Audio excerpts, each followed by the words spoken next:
Okay, from pictures we go to pooches. Man's best friend, the household dog, can develop some pretty bad habits sometimes, like barking at the neighbors, chasing the mail carrier. Bad dog. Well, it's time for Pooch to make a little lifestyle change. And here's Andy Tillis to tell us more. Behavior problems with our family dog can run the gamut, from serious aggression to common annoying habits. Does your dog jump up on everyone who arrives at the door? Does your dog not come when called? Does the dog pull on the leash, feeling more like he's taking you for a walk? Does the dog bark at every little noise? Your dog's bad manners could be more your fault than his. The good news is, the problem can be corrected. Joining me today is Liam Crowe, the co-founder of BarkBusters, a company whose sole purpose is to humanely train your dog the way that you would like. Thanks for being here, Liam. G'day, Andy. It's my pleasure. So, Liam, you are a dog behavior therapist, which means that you understand the way that dogs think. Now, that's the root of most dog behavior problems. Absolutely. What tends to happen, Andy, is that most people treat the dog like it's a member of the human family, when in fact, he's always going to be a member of the canine family. So what are some difficulties that people run into when they're trying to train their dogs? They tend to look at the same way that they would treat their children or their spouses, and it really doesn't work that way in pack law. Dogs have a very simple way of communicating, a very simple way of following leadership. The leader always leads. That's key number one. So essentially, you are training the owner, not the dog. Yes, that's our little secret. You know, most owners think that we're coming in to train the dog, and even some people even send their dog away to be trained, and the dog comes back and it's good for about a day. But if they don't follow through on what the dog learned, then it's not going to help them. And the dogs know it. I mean, we can train dogs literally in minutes. It's the owners, and that's really the key to BarkBusters. It's communicating with the owners so they understand in the way and they go, oh, I get it now. Now, what are some tips to help a person train the dog properly? Okay, keep it as simple as you can, have some fun with it. Ignoring attention-seeking behaviour is the highest form of dominance. Really? So when your dog comes over and gives you a little nudge and drops the bone at your feet and you indulge him or her, you're giving in, and that's a little test, and the dog goes, up, I just got a point. So we're going to get to learn all of that today? Yes, you bet. Oh, I can't wait. This is going to be great. Great.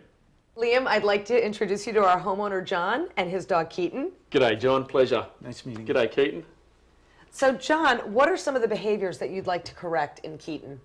Well, Keaton's overall a very good dog, but he has a couple major issues. And the biggest thing is when I have company coming over, or anybody at the door for that matter, he just barks and then jumps. And then the second issue is his separation anxiety when I go away for a long period of time, or maybe not even for a long period of time sometimes.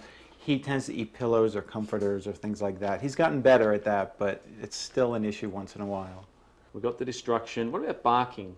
Is barking an Sometimes if, you know, whether it's the mailman or just a neighbor coming to the door, yeah. We can fine-tune that where you can almost have an on and an off switch. Hey, good boy for barking, but that's enough. Thanks, you've done your job. Go and right, relax just let now. me know somebody's there. And, yes, and that's yeah, it. we can work on that too. So what I'm going to talk about today is actually who BarkBusters are, where we came from, the countries we're in, and a little bit about our philosophy as far as training dogs. We are the world's largest dog training company. We started in Australia in 1989. It was started by Danny and Sylvia Wilson. So Sylvia, as the founder of BarkBusters, ran a shelter for 10 years in Australia, and she was really saddened by the fact that people were surrendering their dogs for behavioural problems that she knew she could fix, and unfortunately some of those dogs were being euthanized. Wow. I want to talk about how dogs think, how we get into that canine psyche. This is the fun part. We're going to establish and maintain some rules that you can live with. So how do dogs communicate? 4 basic steps. They use body language. What is our dog's body language telling us? There are really 2 things here. We can see dominance and we can see submission, right? The proper body language equals good leadership. Verbal communications equal voice tones. Okay, so use 1 word to communicate in his language. The word we use is spelt B-A-H, pronounced in a low, calm, guttural tone. Okay, separation anxiety. This is really what we need to practice. You need to separate yourself from him when you're at home. Any questions? No, let's get going. Great. So John, what we're going to do is we're going to set up this scene, as we call it, at the front door like we talked about before. What we're going to teach Keaton is that there's a boundary here, an imaginary line between the kitchen and the lounge room here that he stays behind when people arrive. Watch him, here he goes. Do the correction. Bring him back. Good boy. Instantly tell him good boy. Good boy. Take him back. Take him back to that spot. Good Come. boy. See how he's thinking about braking? I would correct him if he does that again. You can see he's about to launch himself. You praise him. He's looking for that feedback. Good dog. Ask him to sit again. Oh, he's sitting Good here. boy. Good boy. Notice now he's looking there, but he's also looking at you. Am I doing the right thing? Am I doing the right thing? Looks at you. Good boy. Good boy. Remember, we want his front legs to be in line with your legs. But notice how slow we're going.